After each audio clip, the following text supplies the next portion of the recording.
ആദ്യം നല്ല കാര്യങ്ങളാവാം. അതാ കണ്ടോ, ഒരു കായുള്ള പൂമൊട്ട് വന്നിരിക്കണു. കുറേ ദിവസങ്ങളായി ഞാനിത് കാത്തിരിക്കുന്നു. ഇത് അടുത്ത ദിവസം വിരിയുമെന്ന് പ്രതീക്ഷിക്കുന്നു. വിരിഞ്ഞു കഴിഞ്ഞാൽ അത് നല്ലോണം സംരക്ഷിക്കുകയാണെങ്കിൽ ഒരു പാവൽ അഥവാ കയ്പ്പയ്ക്ക എനിക്ക് കിട്ടുമെന്നും ഞാൻ വിചാരിക്കുന്നു.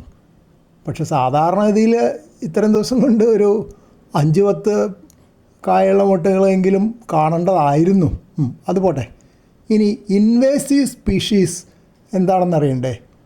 ഗൂഗിള് തർജ്ജമ ചെയ്തു തന്നത് ആക്രമണാത്മക ജീവിവർഗങ്ങൾ എന്നൊക്കെയാണ്.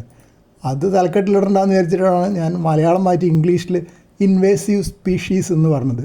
ഇത് കണ്ടോ, പടർന്ന് എവിടെയൊക്കെയാണ് പടരുന്നതെന്ന്. കറിവേപ്പിൻ്റെ മുകളിൽ ഇത് ഒരു കുഞ്ഞ് ചെടിച്ചട്ടിയിൽ നിന്നാണ് ഇത് വരണേന്ന് ഓർക്കണം.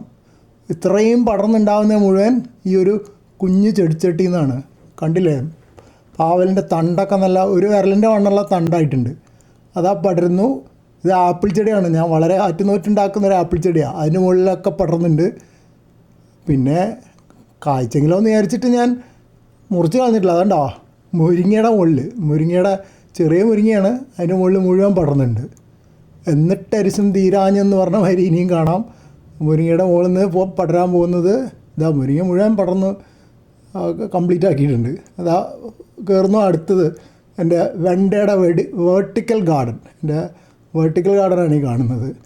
അതിൻ്റെ മുകളിലേക്കും വന്നിട്ടുണ്ട്. അതാ കണ്ടില്ലേ. അപ്പോൾ കംപ്ലീറ്റ് ഇവിടെയുള്ള എല്ലാ ചെടികളുടെ മുകളിലും ഈ പാവൽ പടർന്നു. ഞാൻ പടർത്തിയൊന്നല്ല, തന്നെ അങ്ങ് പടരുക. ഞാൻ മതിലിൻ്റെ മുകളിൽ വലിയ വയറ് പ്ലാസ്റ്റിക് ചരട് കെട്ടിക്കൊടുത്തിട്ടുണ്ട്. അതിൻ്റെ മുകളിൽ കൂടെ പടർന്നോട്ടാന്ന് വിചാരിച്ച്. പിന്നെ ഇടയ്ക്ക് പൈപ്പൊക്കെ വെച്ചിട്ടുണ്ട്. അതൊക്കെ സ്ഥലം കഴിഞ്ഞപ്പോൾ അത് പടരാൻ കിട്ടിയ സ്ഥലം മുഴുവൻ അങ്ങ് പടർന്നു. ആകെ സന്തോഷമുള്ളത് ഇതാ, പാറ്റുനോറ്റ് ഒരു പാവൽ ഉണ്ടാവാനുള്ളൊരു സാധ്യത കാണുന്നുണ്ട്. അത്രയേ അറിയാൻ പറ്റുള്ളൂ. ഇതിപ്പോൾ വിരിഞ്ഞ് വന്ന് കായാവോ, കായ ഉണ്ടായാൽ പുഴു കുത്തിപ്പോവോ എന്നൊന്നും പറയാറായിട്ടില്ല. ഞാൻ നോക്കിക്കൊണ്ടിരിക്കുകയാണ്.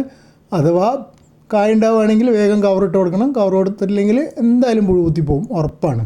അപ്പോൾ ഇത്ര അധികം പടർന്ന്, അതും ഇത്ര ചെറിയൊരു ചെടിച്ചട്ടിയിൽ നിന്ന് ഇത്രയും വണ്ണത്തിലുള്ള ചെടി ഉണ്ടാകുന്നത് എനിക്ക് അപൂർവമായിട്ട് അങ്ങനെ കാണാറുള്ളൂ. അല്ലെങ്കിൽ ഇത്ര ചെറിയ ചെടിച്ചട്ടിയിൽ നട്ടത് ഇത്ര അധികം പടരേണ്ട വകുപ്പില്ല.